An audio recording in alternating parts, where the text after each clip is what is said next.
In the first video, I outlined the functions of a demand-side platform and the essential part it plays in electronically connecting buyers and sellers of digital media in the real-time bidding marketplace. And in the second video, I explained what goes on behind the scenes in what The Atlantic calls the invisible business that funds the web, and what Fortune.com calls web advertising's master auctioneers. That the very basis of retargeting, real-time bidding, and the merging of big data with them is the result of API programming specifications that were initiated by Google, and how companies must adhere to these programming specifications if they want to take advantage of the entirety of the real-time auction-based marketplace.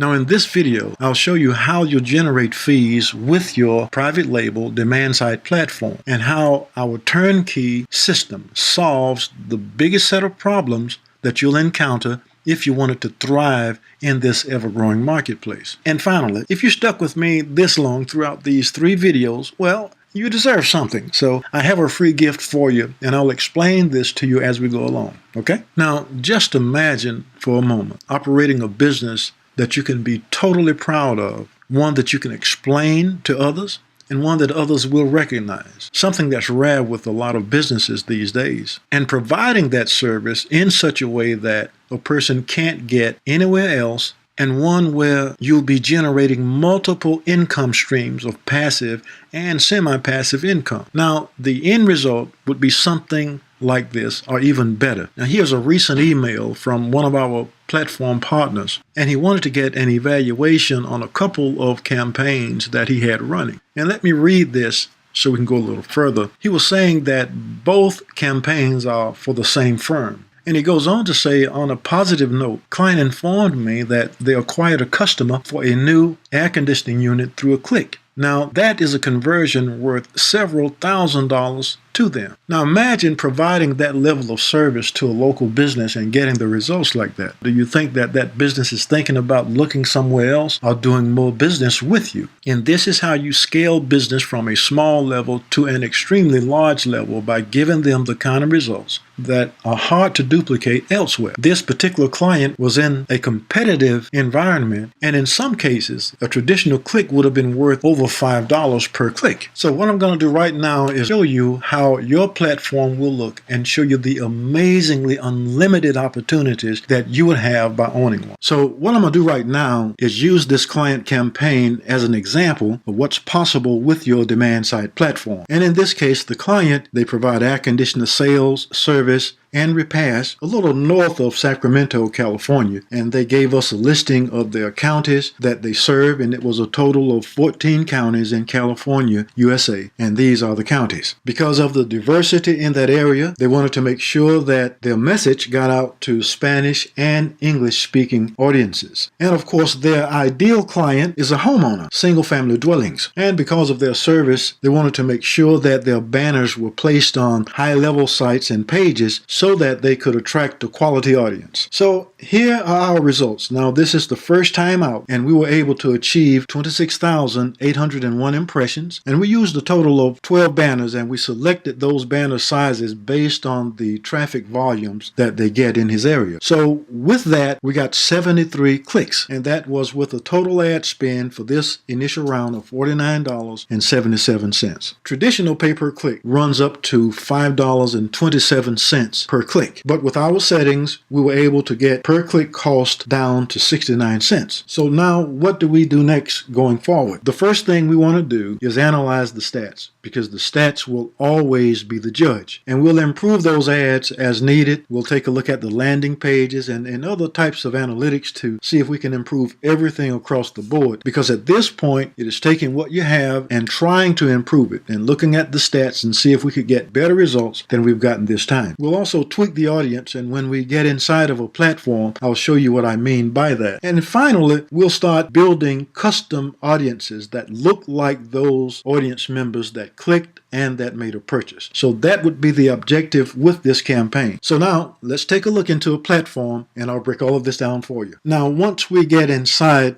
a demand-side platform and we start to think about setting up a campaign, we'll find that there are three essential ingredients to a successful campaign. And the first thing that we want to do is to lay out the campaign detail, and that's done here in this section. We tell the system the exact details of the campaign, our spending limits, our guidelines, where we want our banners to be placed, whether we want them to be displayed to an audience on desktop, laptops, phones, or tablets. And we also have the ability to check or uncheck a particular audience. And the second part of setting the campaign up is going to be the targeting options. And let me take just a few moments to go through the targeting options. You'll also notice something that says old in a couple of these categories. That is because we're merging version 2 into the latest version 3, which is the platform that you'll be getting, version 3. The first thing you'll see is the day part targeting, and that means that you can target your campaign to start based on a time zone throughout the world. Based on the day, you can select the days, the starting hour, and the ending hour of a campaign. So that's pretty much self-explanatory. But let's just say what we want to do is target an audience in a particular geographical location without any regard as to what they might be interested in or what they might be doing. So let's take a look at those options. We can target by United States zip code. All we'll have to do is paste our zip codes here. But suppose we want to do something another way. Let's say that we're in the U.S. and we don't know zip codes, but what we'd like to do instead is target a certified Nielsen designated market area. So then we'd select DMA targeting. And if we look over here, we'll see that all of the Nielsen designated marketing areas are included. And it's just a matter of us adding the areas that we want to target. But let's say, well, I want to drill down a little differently from that, or I don't live in the United States, or the client is not in the US. So let's go down just a little further. We have geo-targeting, and let's just say we're in the United Kingdom. We'll click here. Oh goodness, there's nothing there. Okay, look at this, back it out,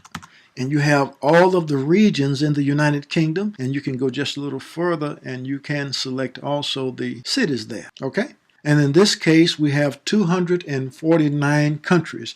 And all of them are broken down into regions and in cities. But let's say that we want to drill down just a little bit deeper. Not only do we want to target those people in specific geographical areas, we only want to target those audiences that are doing something or that are expressing an interest in certain things. So to do that, we'd go to the contextual targeting area. Once we're inside of one of our technology partners, we have other options that we can consider. We can tell the system where to place our banners. We could tell the system to place our banners or our offer based on a content rating. There are certain things that you might not want to associate your product or your service to, and you can make those distinctions here. Or suppose you want to make sure that you have the audience with a specific language. Click here, and there you go.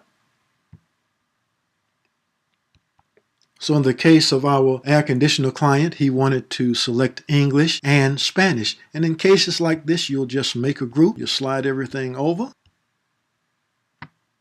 and there you go. So you'll go to the top level, and then you can select page quality. You only want your offer to be shown on low, medium, or high quality sites. Now let's move down to 99% of the internet by selecting IAB categories. Not only do you have main categories like real estate, you have subcategories that take you down even further, or personal finance, or you might just be looking for an audience interested in shopping. So you have all types of categories and subcategories for you to select from in cases like this. Even political and legal categories, you have that at your disposal. Well, let's just say now you want to drill down just a little bit further and you only want to select an audience that might be visiting a particular site. In a case like that, you'd go to site targeting. You'd create a list, one site per line, save your list, and you're done. But suppose you want the most targeted audience possible. In a case like that, you'd select audience targeting. Now with audience targeting, for example, let's say we want to find out who is on the major search engines, and we want to make sure that we target seasonal and holiday shoppers. You have it broken down into 21 categories. Or suppose you have a client that's seeking travel. That's broken down. Hotel enthusiast, travel enthusiast, or shoppers who are in the market for something by vertical interest. autos, career and work, on down to retail. You have 15 subcategories there. Well, let's get out of the search engines for just a moment and let's take a look at one of our other partners. Say you're only interested in selling to other businesses. Then we have another partner, Bezo Graphics, and we can break those business owners down based on categories, whether it's by professional groups, decision makers, by company size, by the functional areas. Everything is broken down for you like this. Or let's just say I'm only interested in those audiences that made a purchase of something in the past. You have this broken down the same way. Or we want to use some type of predictor to determine what someone might be interested in. Maybe they're interested in travel, or they've shown an interest in education. Or we might want to use predictors to find out if someone is interested in a particular type of car or a retail item.